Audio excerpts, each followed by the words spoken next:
This is English 101, Week 6, Part 4. Okay. So all of Socrates' stuff about souls and gods and reincarnation and all this shit is really the way we want to think about it. The useful way for us to think about it is to think about it as different kinds of audiences. There's different kinds of people you might talk to in the world, and there's different kinds of ways you might convince them to agree with you. Or to get you to get them to believe what you're saying. There's different ways to, and you guys know, I have to give you a really simple one that you guys know.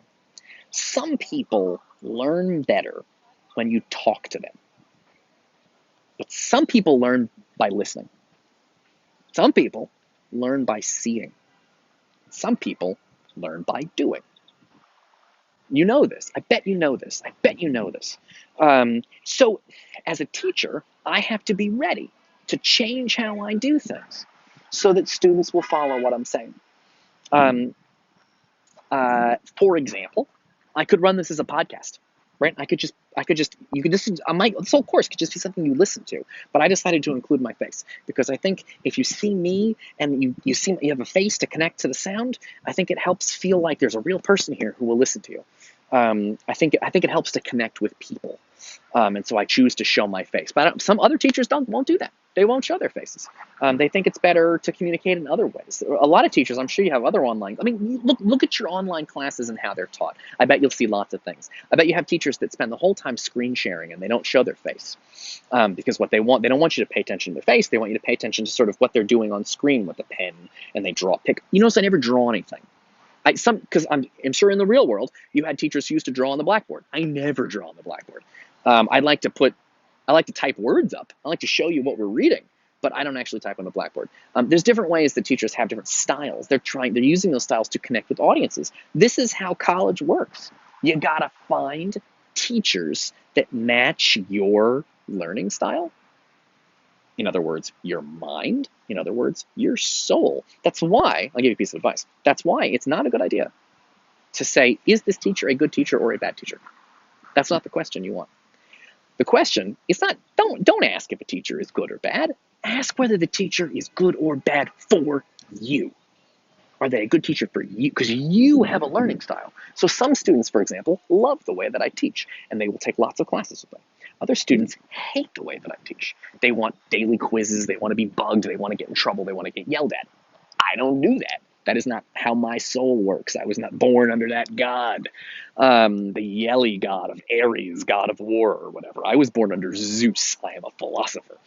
I probably wasn't born under Zeus. I don't know what god I would be born under. I have to think about that. Probably not Apollo. Which is a good question. I'm going to think about this more later. I'm trying to think of all the different Greek gods. I'm trying to think of which one would best suit me. Anyway, the point is that you want to find the teacher that's right for you, right? In the same way that because you have a certain kind of mind, a certain kind of soul that matches with something. And that's all Socrates is talking about, is that because later on, because remember, Lysias is a speechwriter. Phaedrus was reading Lysias' speech, then Socrates gave a speech, now Socrates is giving another, bigger, different speech. What's the point of these speeches? To convince listeners to agree.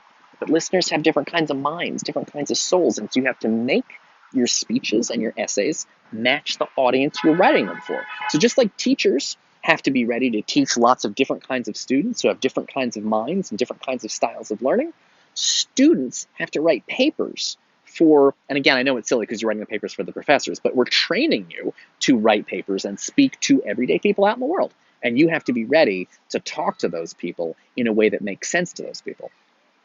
And, I got other things to say. Let's talk about code switching for a hot second. Code switching is real simple. It's interesting. Students love it. I'll put a video. I never put fun videos on here. I'll give you a fun video. Code switching is... I don't know if that video is available on YouTube. Code switching is that you change the way you talk depending on who you're talking to. So I bet you talk different to your friends than you do to your grandma. It's not that you're lying to your friends or you're lying to your grandma, but you change the way you talk depending on your audience. Same thing for your papers. You want to make your academic papers need to sound a little different than the way you would write down notes for you would write your journal for yourself differently from the way you would write an email to a friend, from the way you would write academic papers. So you have to be ready to change based on the audience. This is why Socrates spends his time talking about audiences, is because just the whole issue that he's discussing is speeches. Lysias had a speech, then Socrates has a speech, Socrates now has another speech. So speeches are designed to convince people to agree with them. But different kinds of people, different kinds of minds, different kinds of souls require different ways of speaking or writing. And the same thing Socrates is doing here with Phaedrus, you're going to do with Phaedrus is Socrates' audience. Your audience is, well, I guess it's sort of me. You're writing for me, but I'm training you to write for anybody. I'm trying to teach you how to put your ideas into words that you can use to get anybody to agree with your main idea, your thesis statement, or whatever. Okay, this is going pretty good. I'm happy with this. All right, cool. Let's finish this dumb paragraph because I'm sick of talking about this. They imitate their God and persuade their love to do the same. And we're back. This is the same shit about how different types of people follow different types of gods, like different kinds of people. No feelings of envy or jealousy are entertained by them towards their beloved, but they do their utmost to create in him the greatest likeness of themselves and of the God with whom they honor. Because if you're doing love right, you won't be jealous. You just want the other person to be the best. You want them to have the best life and the best feelings, because you want what's good for them, because you want them to, because you're sort of following a God and sort of worshiping them. So, all right, let's take a look. Thus fair and blissful to the beloved is the desire of the inspired lover, and the initiation of which I speak into the mysteries of true love, if he be captured by the lover and their purpose is effected. Now the beloved is taken captive in the following manner. So this is how he's going to move on now to talk about the relationship between the two people. Part of this, by the way, all this stuff about gods too, it's worth pointing out. Socrates is interested in the ways in which, how do I put this? People who are in love will often worship the person they're in love with, just like a religious person would worship a god. It's a sort of famous idea from the history of love that when you are in love, you'll think everything they do is perfect. They're so right. They're so beautiful. They're so wonderful. I have to spend all my time with them. It's what a very intensely religious person feels about God, is what someone who has just fallen in love feels about the other person. They treat them like a god. But the idea is that just as in notice, by the way, the reason Socrates makes this link is because he's interested in very religious people don't want to have sex with their god, right? It's about being the best person that you can be. Same idea Socrates says for love. Okay, let's move on to the next section here. All right, here we go. Let's take a look at where we're going.